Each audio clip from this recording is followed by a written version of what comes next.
بسم اللہ الرحمن الرحیم۔ محترم ناظرین و سامعین، master on line Quran channel میں آپ کو خوش آمدید کہتا ہوں۔ آج کی اس ویڈیو میں ہم آپ کو سورۃ عبسہ تجوید و قرات کے ساتھ پڑھائیں گے۔ اگر آپ ہمارے اس چینل پر نئے ہیں تو چینل کو سبسکرائب ضرور کریں اور گھنٹی کے بیل آئیکن کو بھی ضرور دبائیں تاکہ اس طرح کی مزید ویڈیوز آپ کو ملتی رہیں۔ بسم اللہ الرحمن الرحیم۔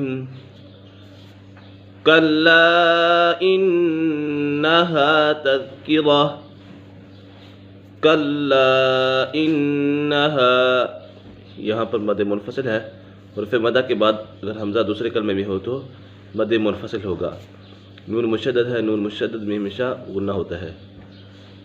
کلا انہا تذکرہ فمن شاء ذکرہ، فمن شاء، یہاں پر اخفاء کا قاعدہ لگ رہا ہے۔ نون سکن یا تنوین کے بعد حروف اخفاء میں سے کوئی بھی حرف آ جائے تو اخفاء ہوگا، یعنی غنہ کر کے پڑھیں گے، یہاں پر غنہ ہوگا۔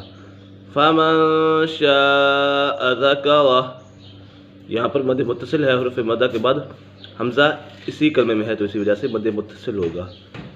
فی صحف مکرمہ، فی صحف، صاد پر ہے، حرف مستعلی میں سے ہے۔ صحف مکرمہ، میم مشدد ہے، میم مشدد میں ہمیشہ غنہ ہوتا ہے، اور را مشدد ہے، اسے جماع کے ساتھ پڑھیں گے۔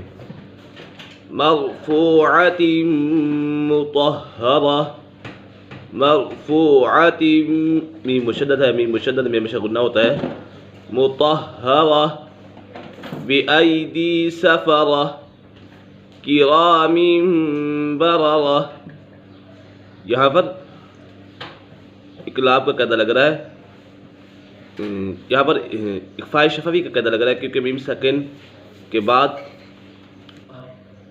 یہاں پر اخفاء شفوی ہے، میم ساکن کے بعد حرف با آ جائے تو میم ساکن میں اخفاء شفوی ہوگا۔ دوسرا میم جو ہے چھوٹا، یہ میم ساکن ہے، اسی وجہ سے یہاں اخفاء شفوی ہوگا، یعنی غنہ کر کے پڑھیں گے۔ قتل الانسان ما اکفرہ، قوتی، قاف پر ہے، حرف مستعلی میں سے ہے۔ قتل الانسان، اخفاء کا قاعدہ لگ رہا ہے، نون ساکن یا تنوین کے بعد حرف اخفاء میں سے کوئی بھی حرف آ جائے تو اخفاء ہوگا، یعنی غنہ کر کے پڑھیں گے۔ ما اکفرہ، ما اکفرہ، یہاں پر مد منفصل ہے، حرف مدہ کے بعد حمزہ دوسرے کلمے میں ہے تو اسی وجہ سے مد منفصل ہوگا۔ من ای شیء خلقہ، من ای، یہاں پر اظہار حلقی کا قاعدہ لگ رہا ہے، نون ساکن یا تنوین کے بعد حرف حلقی میں سے کوئی بھی حرف آ جائے تو اظہار ہوگا، یعنی غنہ نہیں کریں گے۔ من ای شیء خلقہ، یہاں پر بھی اظہار حلقی کا قاعدہ لگ رہا ہے۔ من نطفۃ خلقہ فقدرہ، من نطفہ، یہاں پر نون مشدد ہے، نون مشدد میں ہمیشہ غنہ ہوتا ہے۔ طا کے اوپر قلقلہ ہو رہا ہے، اور پھر قلقلہ 5 ہیں، قاف، طا، با، جیم اور دال۔ قلقلہ کے معنی جنبش اور حرکت کے ہیں، ان حروف کو ادا کرتے وقت مخرج میں جنبش ہی ہوتی ہے جس کی وجہ سے آواز لوٹتی ہوئی نکلتی ہے۔ خلقہ فقدرہ، قاف پر ہے، خا بھی پر ہے، اور یہ حروف مستعلی میں سے بھی ہیں تو اسی وجہ سے ہمیشہ انہیں پور پڑھا جائے گا۔ اور دال مشدد بھی ہے اور یہ دال کے اوپر قلقلہ بھی ہو رہا ہے تو اسے جماع کے ساتھ پڑھیں گے۔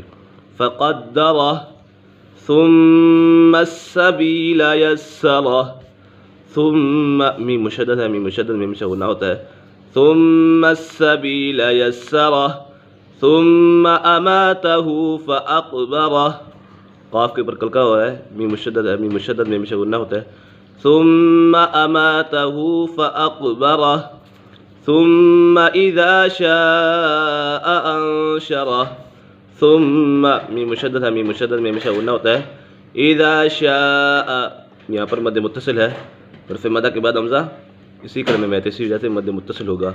انشرہ، یہاں پر اخفاء کا قاعدہ لگ رہا ہے، ایک مرتبہ اس کو روانگی کے ساتھ پڑھ لیتے ہیں۔ بسم اللہ الرحمن الرحیم۔ کلا انہا تذکرہ فمن شاء ذکرہ فی صحف مکرمہ مرفوعۃ مطہرہ بأیدی سفرہ کرام بررہ قتل الانسان ما اکفرہ من أي شيء خلقه من نطفة خلقه فقدره ثم السبيل يسره ثم أماته فأقبره ثم إذا شاء أنشره صدق الله العظيم.